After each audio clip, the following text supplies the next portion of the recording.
Tu je kopec praktických cvičení na to, aby ste si všimli, že neexistujete na to, aby ste sa prebudili a pocítili ľahkosť tohto života. No jedným z takých cvičení je, že si sadnete sami sebou, ideálne niekde potichu, a začnite pozorovať svoju vlastnú myseľ. A skúste mi odpovedať na otázku, či ste to naozaj vy, kto ovláda všetky tieto myšlienky. Keby som vám mala ponúknuť 10 miliónov eur za to, že teraz 5 minút nebudete mať žiadnu myšlienku, dokázali by ste to? Nedokázali, pretože vy neovládate vašu myseľ. Škaredá a nepekná pravda, ktorú ego nechce počuť, je, že myseľ myslí nás. My sme súčasťou diania. My ani nie sme. Existuje iba dianie. Existuje iba to, čo sa deje už odjak živa a navždy. A si toho súčasťou. Aká bude tvoja ďalšia myšlienka? Aká bude tvoja myšlienka presne o jeden deň, presne v túto hodinu a presne v túto sekundu? Vieš mi to s istotou povedať? Nie? Zaujímavé. Ako mi potom môžeš tvrdiť, že si to ty, kto myslí? Ako mi môžeš tvrdiť, že ty existuješ a ty rozhoduješ a žiješ svoj život? Kto vlastne si ty, keď mi nevieš povedať, aká bola tvoja myšlienka pred 2 hodinami? Čo si cítil pred 4 hodinami? Na čo si myslel? Na čo všetko si myslel? Naozaj si to ty, ktorý myslí a cíti? Naozaj si to ty, ktorý vytvára tento príbeh? A kto ti vôbec povedal, že existuje nejaké ty? Niekde tu za touto tvárou, týmito očami. Kde sme to vôbec vzali? Že je tam nejaké ja? Keď patológ otvorí telo, otvorí mozog, ani v mozgu, ani v celom tele sa nenachádza nejaké centrum alebo niečo, kde by sedelo naše ja. Je to len obrovský tanec života. Naše bunky, naše orgány, naše tela, aj naša myseľ funguje na základe prírodných zákonov, na základe vesmírnych zákonov, tak ako celý vesmír sa odvíja na základe vopred definovaných pravidiel. A predstavte si, že by sa zrazu nejaký strom rozhodol rásť opačným smerom. Alebo že by sa planety rozhodli, že sa chcú točiť naopak. Alebo že sa sliepka rozhodne, že nechce byť sliepkou, ale že chce byť srnkou. To sa nedá však.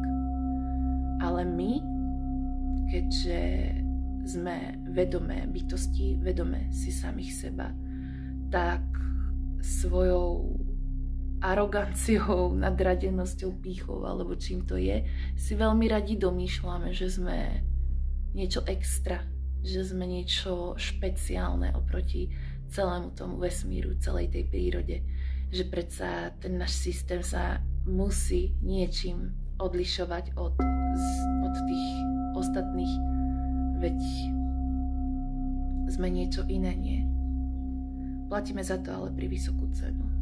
Platíme za to cenu toho, že zažívame pocity oddelenosti, prázdnoty a takej tej izolácie. Pocit oddeleného ja, pretože sme jediný tvor, o ktorom vieme, že zažívame pocit oddeleného ja. Takže je prirodzené, že zažívame všetci zažívame pocity, že nám nikto iný nerozumie. A aby to bolo ešte teda viac cool, tak si veľmi radi domýšľame, že len ja zažívam takéto pocity, ale to nie je pravda. My všetci zažívame pocity, že mi nikto nerozumie, pretože žijeme každý vo svojej separovanej, oddelenej realite. Tak, žijeme vo svojom egu, každý v tom svojom, žijeme v domnienke, že ja som niečo iné ako tento stolík, ja som niečo iné ako tento vzduch a tým pádom pocit súnáležitosti a pocit zjednotenia sa a jednoty ide do prdele. A ani si neuvedomíme, ani si nevšimneme, že nám takýto pocit chýba. Pocit súnáležitosti s celým vesmírom, pocit dôvery, domova, bezpečia, lásky, že všetko bude v poriadku také, aké je. Je to také, ako to je. Chýba nám to a ani o tom nevieme. Na druhej strane sme jediná bytosť, ktorá sa to vie naučiť. Sme jediná bytosť, o ktorej vieme, ktorá vie prísť k osvieteniu, k prebudeniu, ktorá si vie uvedomiť samého seba takého, aký je, aká je. Tak vieme nájsť skutočnú pravdu ešte počas života. Tragické je, že si dovolím tvrdiť, že väčšina ľudí ešte stále ide presne opačným smerom. Ide smerom úteku, ide smerom strkania hlavy do piesku ako taký pštros, alebo si zalepia oči nejakým konzumným svetom a tak ďalej a tak ďalej. Skrátka, to je tá skutočná tragédia. Smrť nie je tragédia. Skutočná tragédia je nežiť naplno, respektíve ani nič preto neurobiť, aby som sa to naučila, aby som kráčala za tou svojou skutočnou pravdou a za pravdou ako takou. A samozrejme s tým neoddeliteľne súvisí láska. Áno, to by som tak bližšie definovala, čo sa týka prebudenia. Prebudenie je v podstate láska. Spojenie, keď berieš všetko ostatné ako svoju súčasť a seba berieš ako súčasť toho ostatného, je láska. Veď už si len predstav, že sa zamiluješ. Spomeň si, že keď si sa zamiloval alebo zamilovala, tak si toho druhého vnímala ako svoju súčasť. Nie ako, že je to oddelené ja, ale ako tvoju súčasť. Proste to ego vtedy bolo na ústupe a tvoja myseľ vyhľadávala všetko to, čo máš s tým partnerom spoločné. Videl si len to pekné, čo máte spoločné, hej, tie podobnosti. A postupne, ako pokračuje ten vzťah, tak sa to srdce zaklapne, alebo ako by som to nazvala, prichádza na scénu znovu to ego, ten pocit oddelenia a my na tom druhom vidíme to oddelenie, že on je zase ten iný a my sme iní. A nechápeme, ako je to možné. A bohužiaľ väčšina a najčastejšie sa stretávam s takým tým pohľadom, že to je normálne, to je prírodzený vývoj vzťahu, že sa ako odsudzíte a že ste si už není taký blízky. To je absolútny nezmysel.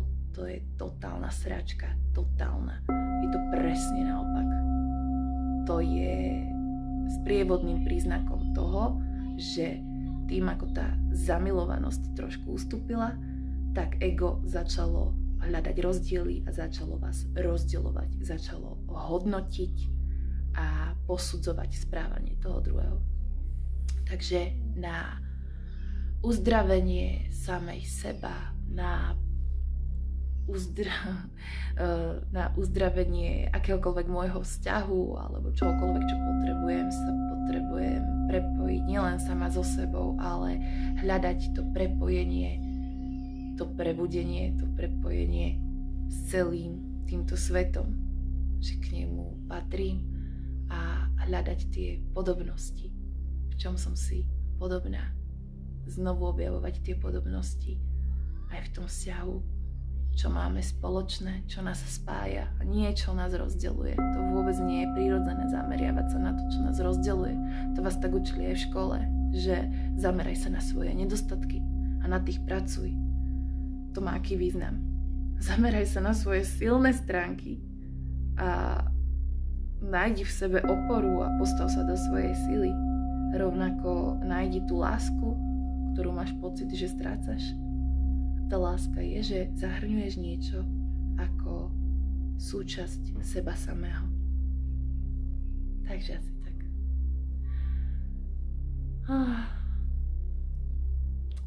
Zaželala by som vám krásny deň, ale ako ste si všimli, nemám to moc vo zvyku.